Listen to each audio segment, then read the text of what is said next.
Salaamu calaykum. Filimkani wuxuu ka bilaabmayaa tuugo ka kooban 3 qof oo kala ah Rocky oo jecel inay lacag badan urursato oo magaalada ay joogto ay iskaga tagto. Manny oo ah gacaliyaha Rocky iyo Alex oo yaqaan habka loo jabsado guryaha laga maqan yahay.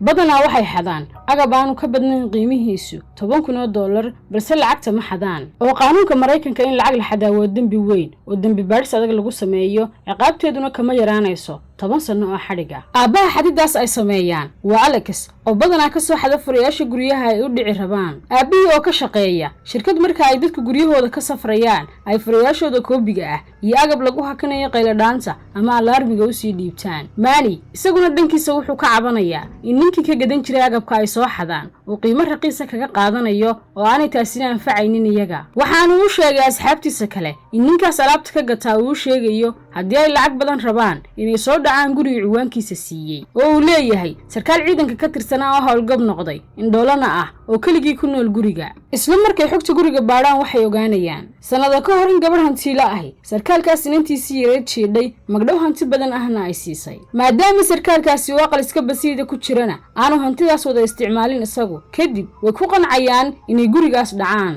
Guriga ayuu Manny dusha ka ilaalinayaa muddo 5 maalmood ah waxaanu arkayaa in xadidiisu ay sahlan tahay isla markaana uu xaafado cidlaahoo laga guuray ku yaalo booliskuna aanu aagiisa ka dhaweyn. iyagoo gaadhi ku wada jiro oo wada hadlaya ayuu ay soo weerarayaa kadibna waxay fahmayaan inuu eegaasi yahay sarkaalka indhoolaha ah eegiisii. kadibna waxay arkayaan ninkii indhoolka ahaa oo dibadda u soo baxay waxaanay go'aansanayaan inay isla caawa guriga xadaan. isla marka ay soo galaan guriga waxay eeyga u tuurayaan hilib ay ku jirto suuxiso kadibna eeygu wuu suuxayaa. marka ay yidhaahdaan ku furayaasha Alex oo xafiiska aabihii ka soo qaadayna way u furi waayayaan maadaama uu qofla dheeraada furayaashiisu ay ku xidhan yihiin. isla markiiba albaabka dambe ayay aadayaan isaguna ma furmayo. kadib ayay Rocky arkaysaa daaqad yar oo dusha ah oo laga geli karo guriga. taas ayayna uga dhacaysaa si ay jiliska qayladhaanta u damiso kadibna way ku guuleysanaysaa inay damiso. iyagana albaabka dambe ayay ka furaysaa oo ay ka soo galayaan. isla markiiba kabaha ayay la baxayaan si aanu socodkoodu wax sanqadha u samaynin. kadibna alaabta guriga ayay xabad u baarayaan. Manny ayaa dabaqa labaad koraya si uu soo seexisay indhoolka ugu galiyo qolkiisa. isla marka uu soo galaba wuxuu arkayaa iyadoo TV-gu baxayo. indhoolkani wuxuu dareemayaa in la soo galay guriga kadibna TV-ga ayuu daminayaa. waxaanu baaskoolad kala soo baxayaa sariirta hoosteeda kadibna wuxuu Manny si tartiib ah u dhigayaa caagadii ay suntu ku jirtay. qolkana si degdeg ah ayuu uga baxayaa. isla markiiba waxay aadayaan dhanka qolka ay filayaan inay lacagtu taalo. markiiba waxay ku arkayaan quful weyn oo saaran waxaanay isku dayayaan inay jabiyaan waanay u taag waayayaan. Manny ayaa la soo baxaya baaskoolad kadibna Alex ayaa ku xanaaqaya maadaama aanay isku oganin baaskoolad la soo qaato. waxa uu sheegayaa haddii uu xabad rido inuu indhoolku maqlayo isna uu rasaas isticmaalayo si uu isu difaaco kadibna uu xaalku xumaanayo. Alexna wuxuu sheegayaa inaanu hawshaas ku jirin kadibna wuxuu iskaga baxayaa guriga. Manny ayaa isaguna xabadii qufulkii ku jabiyay mise indhoolkii ayaaba daba taagan. hanjabaad iyo wada hadal kadib indhoolkii ayaa awoodayay inuu baaskoolada ka xoogo Manny oo isaga madaxa ka saaro. kadibna indhoolkii ayaa weydiiyay Manny tiradooda inta guriga u soo dhacday waxaanu ku yidhi keligay ayaan ahay ee fasaxan iska tagee. ilbiriqsi kadib madaxa ayuu ka toogtay indhoolkii Manny. Mannyna sidaas ayuu ku dhintay. Rocky oo meesha taaganna way dhuumatay iyadoo cabsi badani ka muuqato. Alex oo maqlay xabaduna dib ayuu u soo noqday. waxaana albaabka isku wadaartay Alex iyo indhoolkii. kadibna indhoolkii ayaa ku joogsaday jab quraarada oo dhulka yaala. isla markiiba wuxuu fahmay in daaqada suuliga ay ka soo galeen oo ay jabiyeen. kadibna isagoo baaskooladii Manny sita ayuu albaabkii dambe soo xidhay. daaqadiina loox ayuu ku dhajiyay. kadibna Alex soo dhuumanaya ayay Rocky fariin u soo qortay una sheegtay inay ku dhuumanayso qolka dharka. in yar kadib marka uu meel walba soo xidhay indhoolku ayuu aadayaa dhanka qolka dharka ee ay ku dhuumanayso Rocky. kadibna qasnadii lacagta oo meel dharka dhexdooda ah ku qarsoon ayuu furayaa oo hubsanayaa in lacagtiisii ay ku jirtay in kale. waxaanu dareemayaa inaan laga xadin. Rockyna waxay arkaysaa baaswordka uu gelinayo. Alex ayaa isaguna u imanaya Rocky kadibna waxay si degdeg ah u furaysaa qasnadii oo ay lacagtii kala baxaysaa. waxaanay go'aansanayaan inay si degdeg ah dibadda ugu baxaan. halka kaliya ay ka bixi karaana waxa weeye albaabka qolka hurdada. markay albaabka gali rabaan ayuu ka soo horbaxayaa indhoolkii oo baaskooladii sidii u sitaa. markaasay istaagaysaa Rocky iyadoo naqaska isku dhajinaysa. Alexna oo si aan sanqadh lahayn u yara dhaqaaqaya. isla markiiba markiiba uu shakiyayaa indhoolkii in guriga lala joogana uu dareemayaa kadibna rasaas ayuu dhulka ku ridayaa kadibna wuxuu jiidanayaa meydka maani iyaguna waxay si degdega u galayaan albaabka qolka hurdada balse waxay waayayaan meel ay ka baxaan inta ay daydayayaan ayuu indhoolkii xaggii ay ka soo galeen ku dhowaanayaa kadibna wuxuu dareemayaa or marka uu baadho ayuu tegayaa halkii ay kula bixeen kabahooda waxaanu arkayaa maaniga uu dilay uun inaanay ahayn tuugtu ee lala socday markiiba waxa uu soo cararayaa dhankii qasnadda mise way madhan tahay qolka marka ay dhex maraan ayay gelayaan qol kale waxaanay shidayaan laydhka isla markiiba waxay arkayaan gabadh caawimaad weydiisanaysa oo xidhxidhan waxaana ay joogaan undergroundka xadhigga ku xidhanina waxa uu ku tallaalan yahay gambaleel dabaqa sare ka yeedhaya isla marka ay dhaqaaqdo ayuu jalaska maqlayaa indhoolku waanu dareemayaa iyaduna waxay ka xidhan tahay afka oo ma hadli karto Alex ayaa dhahaya waa inaynu ka baxnaa meeshan marka ay dhaqaaqaan ayay u soo saaraysaa joornaal uu ku yaalo sawirkeedu waxaanay ogaanayaan inay tahay Cindy waana gabadhii hantiilaha ahayd ee inantiisa jiidhay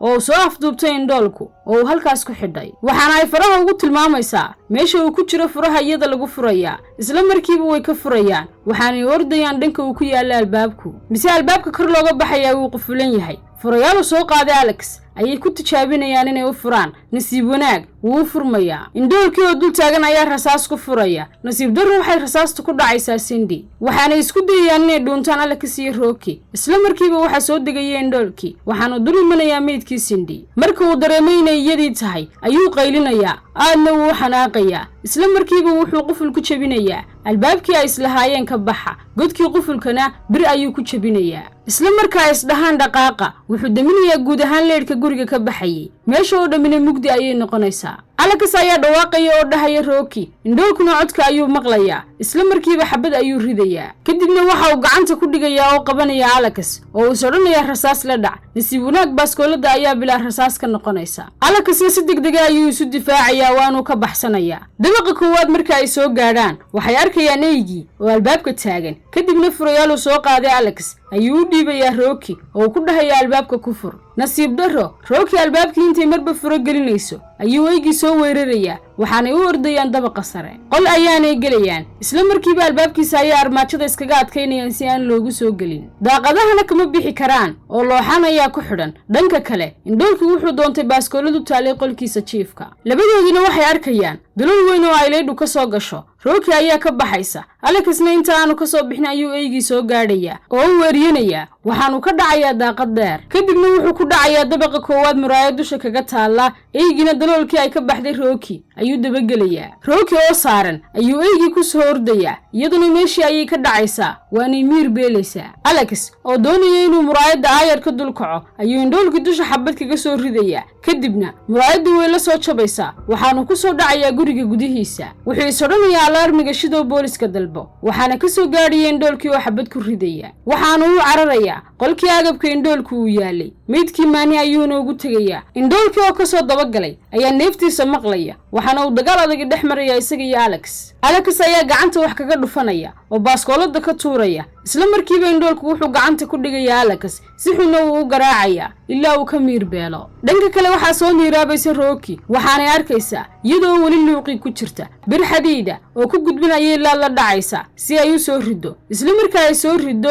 ay isdhaxdo ka kac ayuu indhoolkii qabanaya oo dhulka ka jaraya kadibna si xun u garaacaya ilaa ay ka suuxdo ay sanka dhiig ka keento saacado badan kadib waxay soo kacaysaa iyadoo sidii Cindy u xidhan waxaanay ku oranaysaa waan ogahay inay Cindy inantaadii dishay waanan dareemi karaa xaaladaada ee fadlan iska kiisiida aniga waxaanu u sheegayaa in Cindy ay inantiisii kaliya ahayd jiidhay oo dishay imikana ay isaga uuru lahayd oo uu doonayay inay inan kale u dhasho iyaga dartoodna uu Cindy iyo inantiisiiba ku waayay imikana iyadu inan u dhalayso oo ugu talaalayo sidii uu Cindy ugu talaalay sidoo kale waxa uu sheegay marka ay sidaas u dhasho Cindy inuu rabay inuu iska sii daayo sidaa darteed uu iyaduna sii dayn doono marka ay u dhasho kadibna Rocky way argagaxaysaa dhanka kale waxa soo miiraabay Alex waxaana uu soo raadinayaa Rocky indhoolkina waxa uu ku oranayaa Rocky waxaan kugu talaalayaa ilmahaadiga dishay 9 bilood kadibna marka aad ii dhasho waan ku fasaxayaa waxa si degdeg ah uga soo gaadhay Alex waxaana uu dubba madaxa kaga dhufanayaa indhoolkii isla markiiba waxa uu ka furayaa xarigii waxaana isku dayayaan inay ka baxaan meesha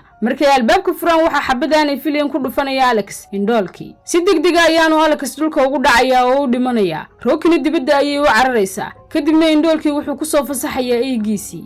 Rookina waxay orod ku imanaysaa gaadhigoodii. Markay gaadhiga korto waxaa ka dhacaysa shandadii lacagta. Eygina wuxuu ku soo qaadayaa weerar adag. Kadibna albaabka dambe ee gaadhiga ayay ka furaysaa. Isla marka uu soo galo ayay ku xidhaysaa. Laakiin waa ey xoog weyn oo kursiga dambe ayuu ka soo baxayaa. Kadibna si degdeg ah ayay gaadhiga uga baxaysaa. Isla marka ay boorsada qaadato ee ay damacday inay cararto, waxa daba taagan indhoolkii. Si degdeg ah ayuu madaxa ugu dhufanayaa, waana suuxaysaa. Kadibna gurigiisa ayuu u jiidanayaa. Waxaanay miirsanaysaa meydka alle ka soo ag yaala. Waxaanay ku odhanaysaa iga raali noqo Alex. Isla markiiba waxay arkaysaa remote-kii alarmiga oo ag yaala. Waxaanay si degdeg ah u shidaysaa alarmiga. Qaylada dheer ee alarmigu waxay sababaysaa in meesha ay marayso uu garan waayo indhoolku. Waxaanay la dhacaysaa bir weyn, dabaqa hoosena way ku tuuraysaa. kadibna albaabka ayay u xidhaysaa. Isla markiibana waxay si dhaqso uga baxaysaa guriga intaan boolisku imanin, maadaama ay alarmiga shiday. Kadibna waxa xiga Rocky oo walaasheedii yareyd boostejada tareenka la joogta si ay u fuliso go'aankeedii ahaa inay magaalada iskaga tagto iyadana ay u kaxaysato marka ay lacag hesho. kadibna waxay ka arkaysaa warka in la weeraray guri uu lahaa dagaalyahan hore oo bamba ku qaraxday oo ku indhabeelay, isagoo indhalaana uu awooday inuu gurigiisa difaacdo oo uu laba tuug dilay, isagii oo noolna dhakhtarkii loo qaaday sida uu sheegay in aan waxba gurigiisa laga xadin. waxaana la gaadhayaa xilligii tareenka, sidaas ayna Rocky iyo inantooda yari ku baxayaan. filimkani magaciisa waxaa la yiraahdaa Don't Breathe, nabadgelyo.